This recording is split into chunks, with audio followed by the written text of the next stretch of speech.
Bienvenidos a esta sesión en la que vamos a abordar un trastorno que es tal vez poco conocido, que es el trastorno de aprendizaje no verbal, con la pregunta de ¿qué sabemos sobre el trastorno de aprendizaje no verbal? Conocido normalmente por sus siglas como TAM.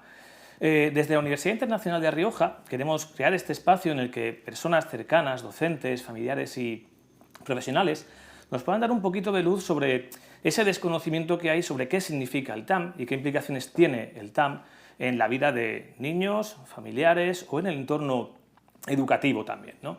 En este punto voy a empezar con una pequeña explicación muy breve de lo que es el trastorno de aprendizaje no verbal antes de hablar con las personas que nos van a acompañar hoy.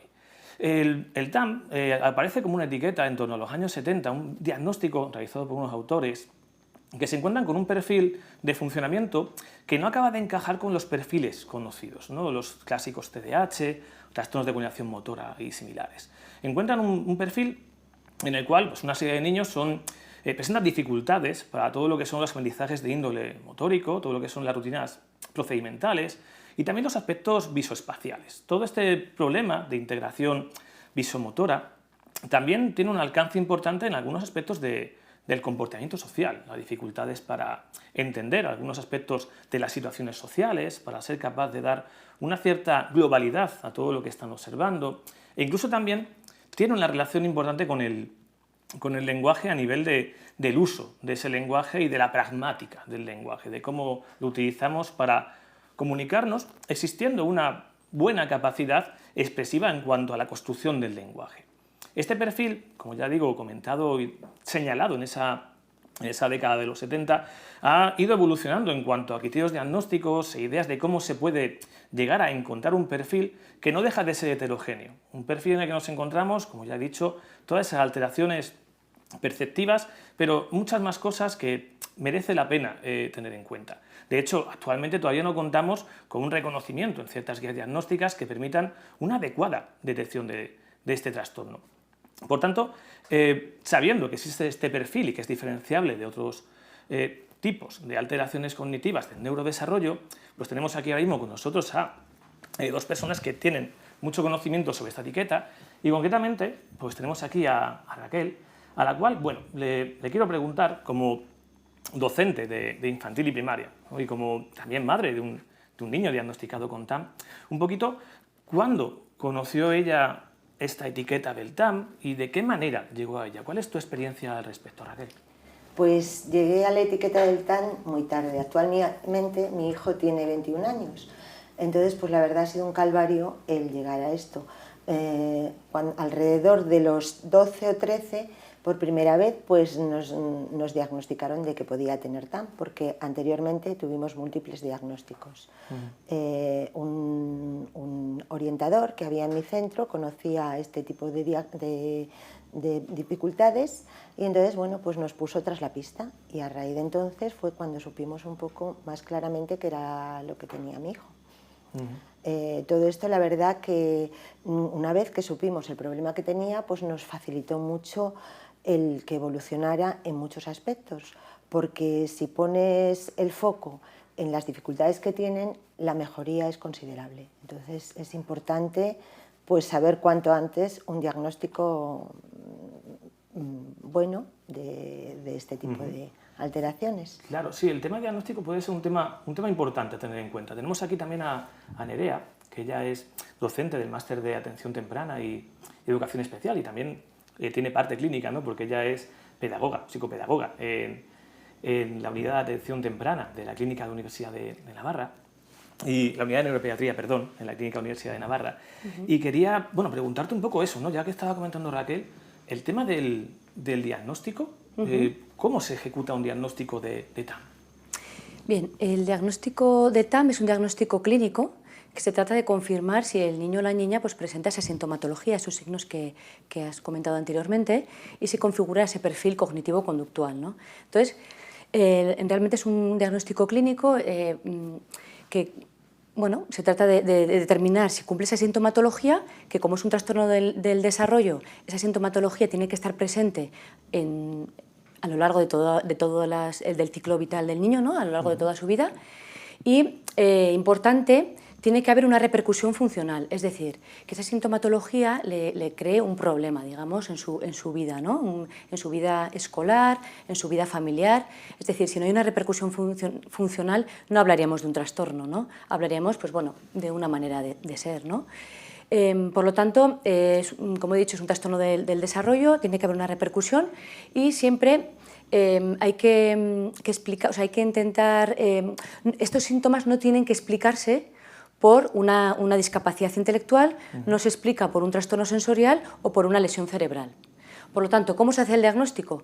Pues a través de una buena anamnesis, es decir, recoger una correcta información, ¿no? Que normalmente nos la dan los padres o los profesionales que conocen al niño o en el ámbito escolar. Los padres te transmiten toda esa información de cómo ha sido el desarrollo del niño hasta la actualidad, ¿no? Y cómo se manifiestan esas dificultades en su día a día. Entonces, bueno, de esa manera, con una buena anamnesis y se complementa con unas pruebas neuropsicológicas que configuran la evaluación neuropsicológica, pues llegaríamos a configurar este perfil. Perfecto, claro. Un diagnóstico clínico. Enseñarles la idea, ¿no? Un poquito de pasar por un recogimiento de información, de tener una serie de pruebas también. Claro, aquí, también como ha comentado Raquel, puede ser importante todo el tema del diagnóstico precoz. En este caso, voy a preguntaros, ¿no? Tanto con vuestra experiencia, ¿no? Como familiar o como clínica, ¿no? ¿Es posible un diagnóstico precoz? ¿Qué importancia puede llegar a tener ese diagnóstico precoz, si es que es posible? La verdad que sería interesantísimo cuanto antes el tener un diagnóstico precoz porque te facilita mucho el desarrollo y la mejora tanto en el entorno familiar como escolar del niño, porque claro, las dificultades que tienen implican todos los aspectos, no solamente escolares, sino en el ámbito familiar, en el ámbito social, a todos los niveles. Y entonces, a partir de que tú tengas un diagnóstico claro, pues también podrás actuar de una forma más correcta para un mejor desarrollo de su personalidad. Sí, efectivamente, cuando hay un diagnóstico precoz, pues cuanto antes se detecta, pues antes se actúa, ¿no? Antes se interviene y por lo tanto pues se interviene sobre aquellas debilidades, ¿no? Que presenta el niño o la niña y por otro lado, pues para mejorarlas y por otro lado también pues se evita que aquellas consecuencias negativas que nos puede traer el hecho de que no haya un diagnóstico. Es decir, hay veces que al no diagnosticar y al no intervenir, pues se van desarrollando otros problemas, ¿no? Pues que hay un bajo rendimiento escolar, baja autoestima, problemas emocionales, psicopatología internalizante como ansiedad, depresión. Entonces, bueno, cuanto antes, siempre mejor. Pero diagnóstico precoz, ¿a qué nos estamos refiriendo? En el caso del TAM, no puede, normalmente se diagnostica a partir de los 6 años, ¿no? Y la media más o menos está en torno a los 8 años. O sea, hablamos de diagnóstico cuanto antes mejor, pero es verdad que estas habilidades que estamos comentando están en desarrollo y por lo tanto antes de los 6 años no se puede diagnosticar, ¿no? Porque como están en desarrollo, pues no se puede detectar si está alterado respecto al desarrollo normotípico, ¿no? Claro. Sí, esa es tal vez una de las grandes problemáticas, ¿no? Que tenemos cuando los que trabajamos en el contexto del neurodesarrollo, ¿no? La dificultad a veces de entender si algunos signos son lo esperable, entran dentro del margen de lo esperable o si ya son algo que nos está orientando hacia algún tipo de trastorno. Y bueno, ya sabemos todos que existen una serie de trastornos muy conocidos y muy prevalentes, algunos de los cuales incluso tal vez haya más prevalencia ahora, ¿no? de lo que había anteriormente, por el motivo que sea.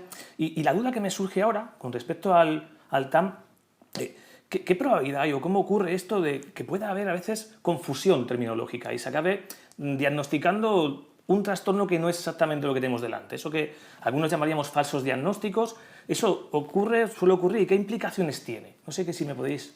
Sí ocurre y ocurre bastante, porque, bueno, hablando con varias familias, porque yo estoy dentro de la asociación TAN, y a la mayor parte de ellos les han hecho múltiples diagnósticos, desde Asperger, TGD, trastorno del desarrollo, discalculia, o sea, 1000 cosas, porque a veces te puede llevar a despistar cosas que tienen, pero realmente esos... lo meten ahí como en cajón desastre, pero no terminan de determinar qué es lo que tienen. Y entonces, pues bueno, estás dando palos de ciego hasta que, bueno, pues esto es al final diagnosticado. Gracias al trabajo que se está desarrollando últimamente y a personas que, bueno, que estáis informadas de esto, pues la verdad que se está avanzando mucho en este aspecto. Pero antes estábamos dando palos de ciego continuamente, no sabíamos muy bien qué era lo que pasaba. Y tú acudías al pediatra y como no es algo demasiado visible, pues tampoco te hacían mucho caso, sino que te decían que, bueno, que te tranquilizaras un poquito. Sí, los falsos diagnósticos pueden deberse a que se centran en una de las características del TAM, ¿no? Por ejemplo, si se centran en que tiene dificultades asociadas con para déficit de atención, ¿no?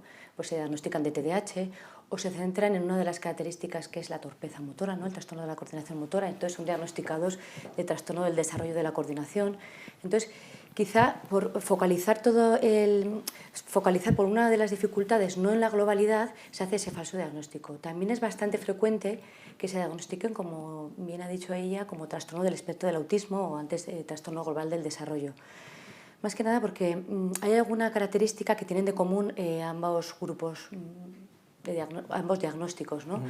Ambos tienen dificultad para la coherencia central. Es decir, esta capacidad cognitiva que nos permite integrar todas las partes en un todo y darle sentido. No solo este problema de tienen coherencia central débil ambos grupos, pero también tienen dificultades para adaptar el lenguaje, o sea, el uso pragmático del lenguaje como medio para la interacción social. Entonces, a los chicos y chicas con TAM lo que les cuesta es esto, ¿no? El integrar las partes en un todo y, por ejemplo, en una situación social, en un contexto, pues integrar lo que me están diciendo con lo que me quieren decir, con la cara que me están poniendo y el tono, y captar que es una broma o es una ironía, ¿no?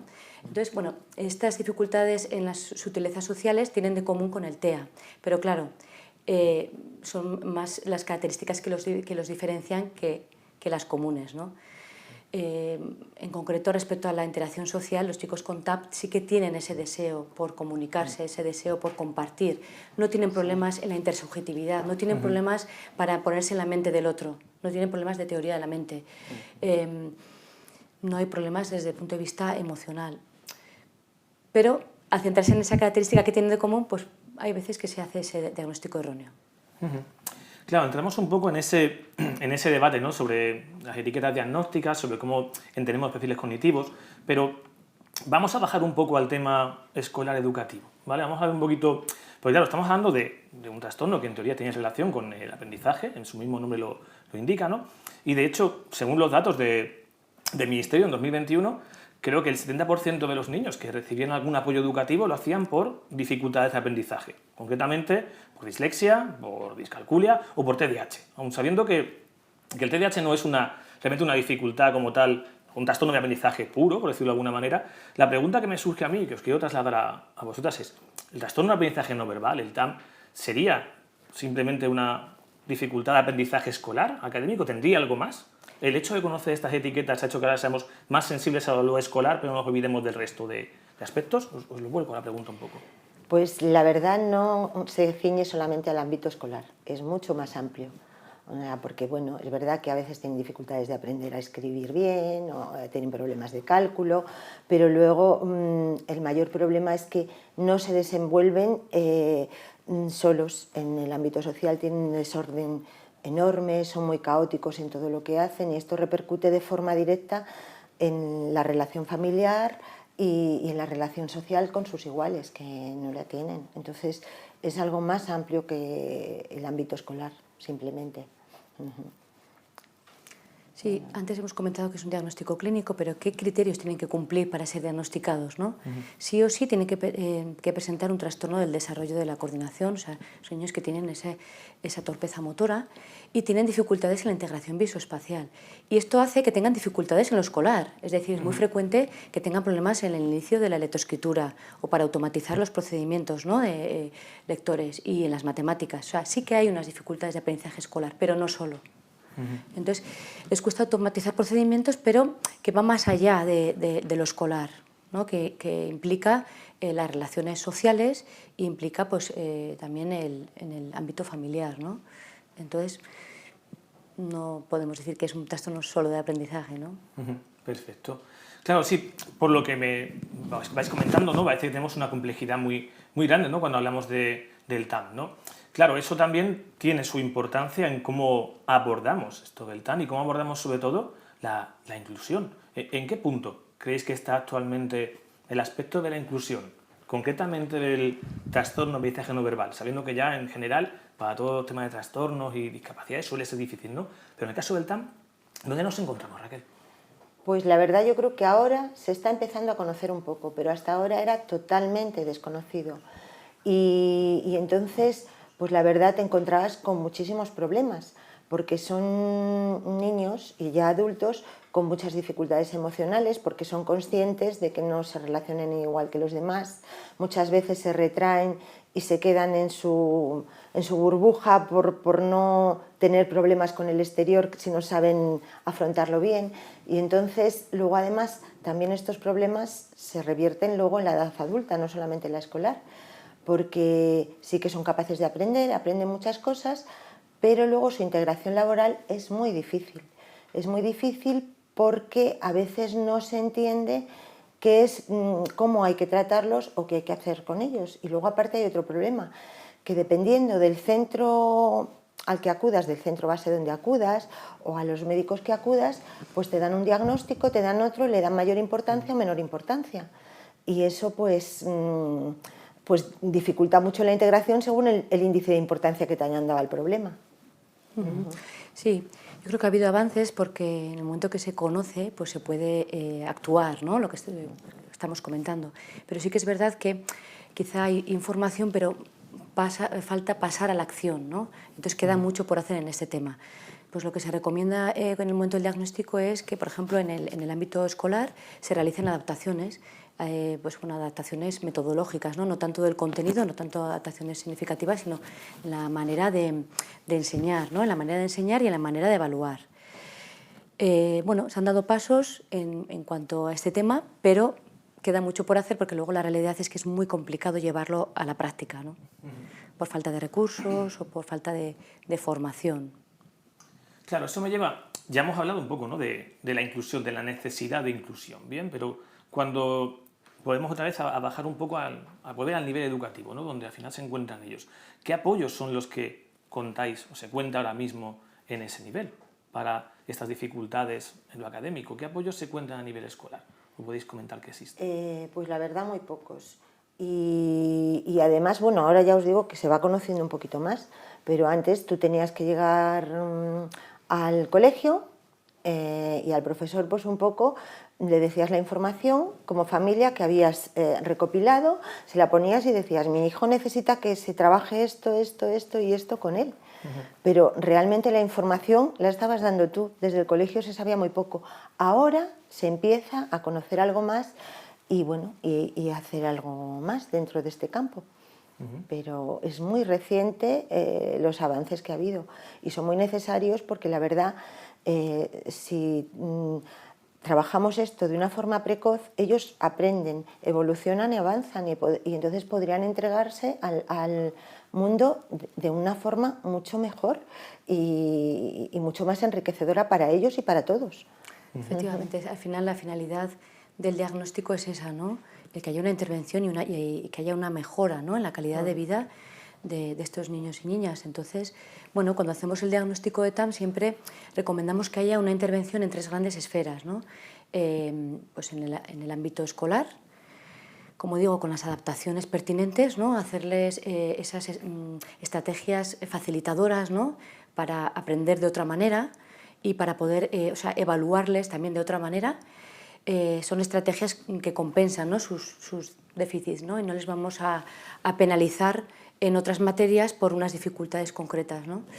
Entonces, lo que se recomienda es que se haga esa adaptación en lo escolar, también que haya una intervención en lo familiar.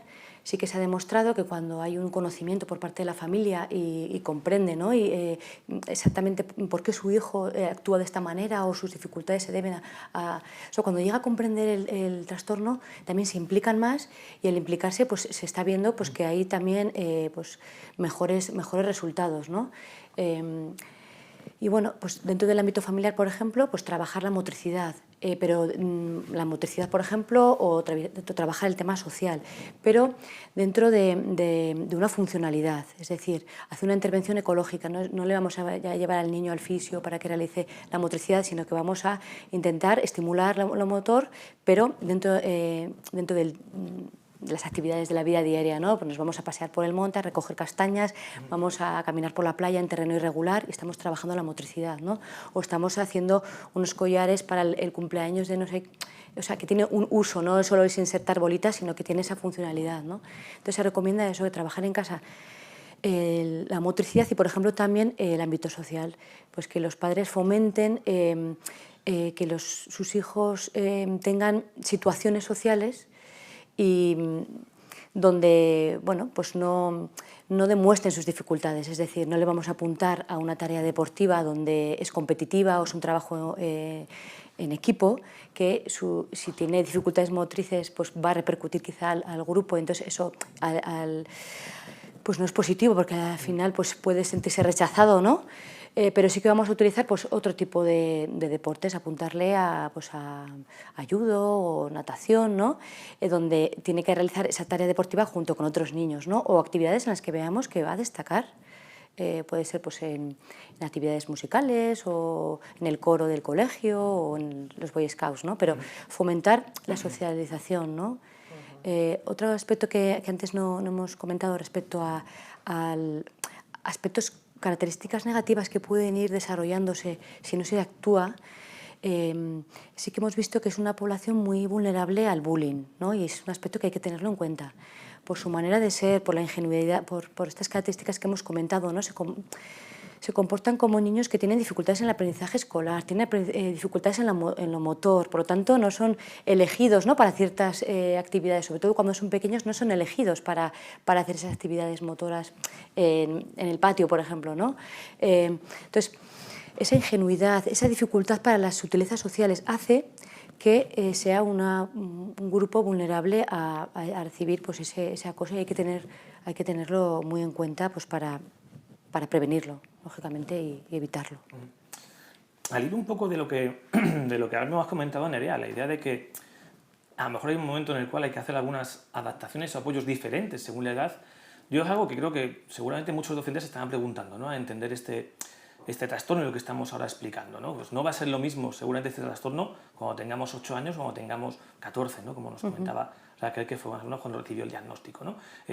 ¿Podéis ahondar un poquito en las diferencias que hay a diferentes edades de este perfil? ¿Esto evoluciona igual que en el desarrollo? ¿Hay diferencias en cuanto a la problemática que nos suscita a nivel familiar a diferentes edades o es más homogéneo? ¿Qué opináis de ello? No, va cambiando. Bueno, en su primera etapa pues son niños muy desorganizados, muy caóticos, lo tiran todo, no sabes lo que le pasa, es un desastre generalizado. Luego, una edad ya un poquito, pues ya en primaria o así, pues tienen muchísimas dificultades escolares y muchísimas dificultades de organización. O sea, la familia tiene que estar continuamente con ellos para que aprendan a estructurarse, para que sepan el manejo de un estuche solamente, ¿no? Y entonces comprar a lo mejor estuches especiales para que sepan que aquí tienen que estar las pinturas, aquí los lápices, aquí las gomas, porque es que es un caos, toda su persona es caótica. Entonces es muy importante enseñarle a estructurarse, a organizarse a todos los niveles, tanto a nivel espacial como a nivel temporal, porque no son capaces de realizarlo. Y sí que es verdad que una vez que les enseñas una rutina y le vas marcando unas pautas y tal, son capaces de aprenderlo y mejoran bastante en todo esto. Pero hay que estar muy encima de ellos porque son muy, muy, muy desestructurados a todos los niveles. Estoy de acuerdo, que también puede ir evolucionando, ¿no? De acuerdo a la edad y quizá en edades más tempranas es más llamativo el problema motor o el problema de la organización, ¿no? Con el espacio y en los aprendizajes, pero conforme van creciendo quizás se hace más evidente, bueno, que también esa sintomatología había aparecido en edades más tempranas, pero quizá hacia la adolescencia es más discapacitante el tema social. Entonces hay que tenerlo en cuenta, no solo la evolución en edad, sino también que puede haber perfiles, o sea, puede haber subtipos dentro del TAM, se están estudiando también. Entonces, de cara a la intervención, se recomienda, bueno, en cada caso, pues analizar, claro, hay tantos aspectos que estamos comentando que tienen dificultades y pues intervenir en todos ellos es difícil, ¿no?, de manera simultánea. Por lo tanto, vamos a seleccionar aquel aspecto que consideremos que requiere mayor disfuncionalidad en su día a día, ¿no? Que lo que más le crea más repercusión tiene en su vida, pues nos vamos a focalizar en esa habilidad para que de manera secuencial ir pues, emprendiendo hacia otras áreas, ¿no? Entonces, bueno, no solo evoluciona con la edad, sino que puede haber perfiles diferentes, que en los que hay casos en los que es más llamativo la motricidad y es lo que más les incapacita su funcionalidad, su adaptación, y en otros casos es más lo social, teniendo en cuenta que todos tienen esas características que hemos comentado. Todos sí o sí tienen problemas en la coordinación motora e integración visoespacial, y es muy frecuente que tengan el resto de las características. Sí.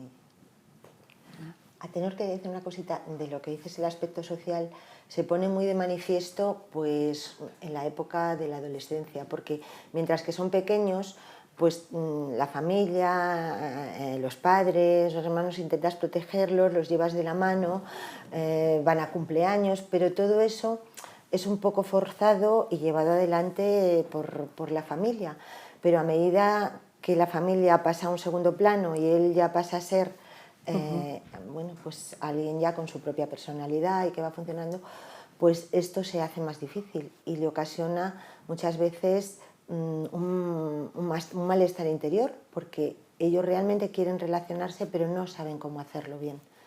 Entonces necesitan pues el que se le trabajen las habilidades sociales y una serie de cosas pues que le ayuden a madurar en estos aspectos. Sí, que es la tercera esfera que no he acabado de comentar antes, porque era la esfera escolar, familiar, y a veces es necesario esta intervención extraescolar, ¿no?, con programas de habilidades sociales que normalmente pues, se realizan a nivel grupal, ¿no? Sí.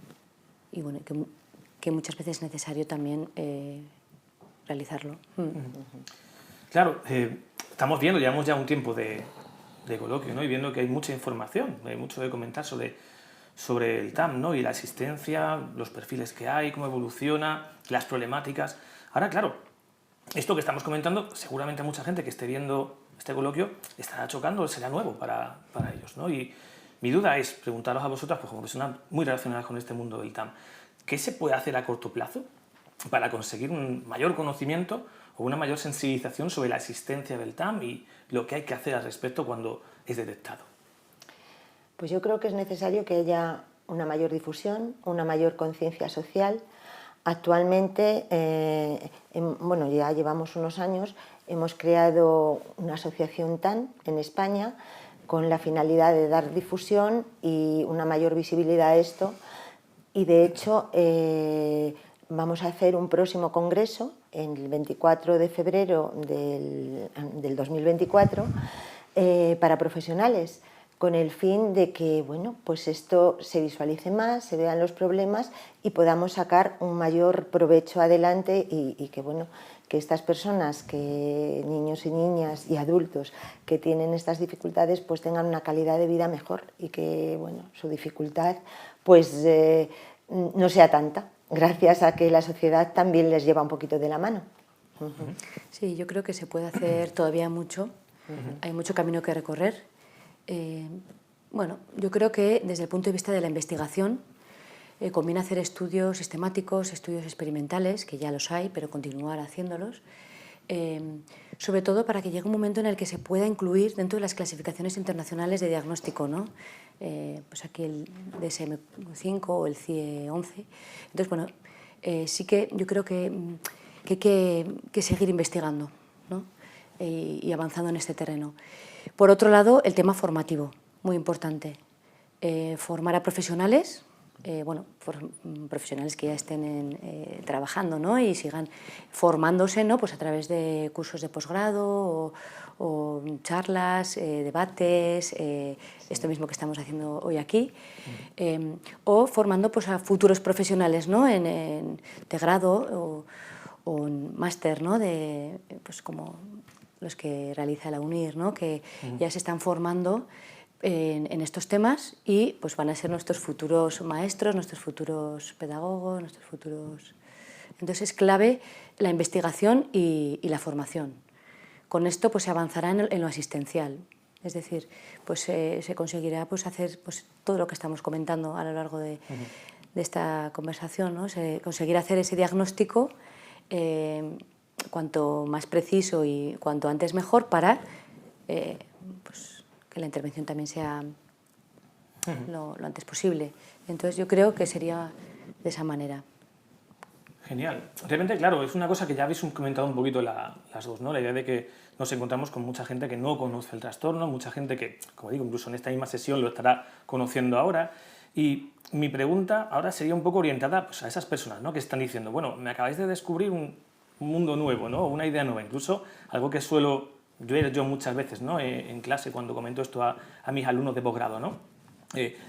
Justo lo que me estás contando coincide con el perfil de un niño que tengo en clase, que nunca he sabido muy bien dónde encajarlo, pero necesito saber más. Esto se nos va a quedar corto y lo sabemos todos, ¿no? Y la pregunta que me hago ahora es, ¿qué consejo daríais a estas personas que tienen interés por conocer más? ¿Cómo podrían conocer más? ¿De qué fuentes? ¿De qué manera? ¿Cómo pueden profundizar? Bueno, en la Asociación TAN tenemos una página web donde dan bastante información un poco sobre las características del TAN que se pueden hacer y también en manuales y libros donde, bueno, pues aquella persona que esté interesada por saber más y formarse le van a dar pautas de cómo pueden trabajar bueno, y realizar diferentes actividades con estos niños y también orientaciones a lo mejor que le pueden dar a una familia que se encuentre con este problema de entrada y no sepa por dónde cogerlo y por dónde salir. Entonces, en la página TAN España, tan.es, España, pues ahí tenéis bastante información sobre esto. Sí, y lo que hemos comentado a través de cursos de posgrado, que se ofertan también pues, desde la UNIR, ¿no? donde se está formando sobre este tema. Perfecto. Claro, viendo un poquito que tenemos unas fuentes de información, ¿por qué ya hacen un poco de resumen, ¿no? De lo que hemos ido hablando hasta ahora? ¿Qué acciones podemos tomar los que sí lo conocemos, sí conocemos este trastorno para intentar que llegue más allá, que llegue a personas que no son conocidas? ¿De qué manera vamos a intentar ponerlo de manifiesto? ¿Se os ocurre alguna forma? ¿Planteáis alguna idea que se pueda plantear para sacar? Bueno, pues desde la asociación estamos intentando dar una visualización pues, a través de algunos medios de comunicación, lo hemos intentado. Luego también hemos, que no me la he traído, hemos hecho unas pulseras donde también pertenecen a la asociación TAN, hemos hecho trípticos, informaciones y bueno, también pretendemos a ver si podemos más adelante hacer una carrera sobre el TAN, bueno, que la base sea... Y luego también vamos a hacer el congreso, este que os he dicho, del 24 de febrero, donde se podrá dar una mayor información y acudirán personas formadas que nos pueden dar luz sobre las características del TAN. Perfecto. En mi caso concreto, pues bueno, actúo un poco en los tres ámbitos, ¿no? Desde el punto de vista asistencial, haciendo el diagnóstico, desde el punto de vista docente, pues dando las clases en grado y posgrado e informando a los alumnos, y desde el punto de vista de la investigación, ¿no? Pues aportando pues, estos estudios que, bueno, que los presentamos en diferentes congresos, también en la Sociedad Española de Pediatría y de Neuropediatría, pues llevamos estos trabajos para que se den a conocer pues también en el ámbito médico, ¿no? Porque si el pediatra o el neuropediatra, o sea, el pediatra no conoce este perfil, pues no lo va a preguntar, ¿no? No va a preguntar a los padres por esta sintomatología, si lo desconoce, ¿no? Entonces hay que abrir, sí.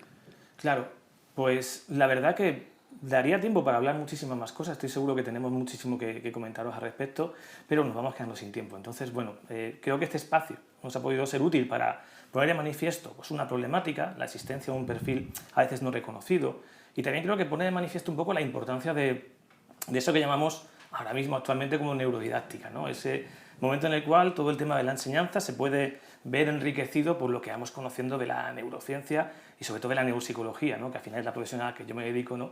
Y que también me ha permitido conocer este perfil de primera mano, ¿no? Precisamente por eso creo que es importante aquello que habéis resaltado, ¿no? No solo ya el hacer espacios como este, sino intentar conseguir pues, una formación, conseguir que las personas que entren en un posgrado reciban la información de la existencia de este trastorno. Me pasa a mí, me pasa a diario, ¿no? Con los alumnos que tengo yo en el máster de Neuropsicología y Educación, ¿no? de UNIR, a los cuales pues, al principio del máster les hablo sobre el TAM y muchos ponen la misma cara de sorpresa que puse yo el día que me explicaron que esto existía, pero que al final de su formación son personas que, como bien dice ella, sean las que detecten esto en el ámbito escolar, sepan dónde derivarlo, y creo que también las personas que habéis podido ver y que estáis en esta sesión, pues habéis cogido un poco de ideas de que existe esta realidad TAM, existe a nivel familiar, a nivel docente y a nivel clínico, y ahora sois parte también de las personas que, sabiendo que existe esta realidad, podéis señalarla y detectarla. Así que bueno, con esto pues nos despedimos de esta sesión y daros las gracias por toda vuestra atención y por supuesto por vuestra asistencia. Muchas gracias.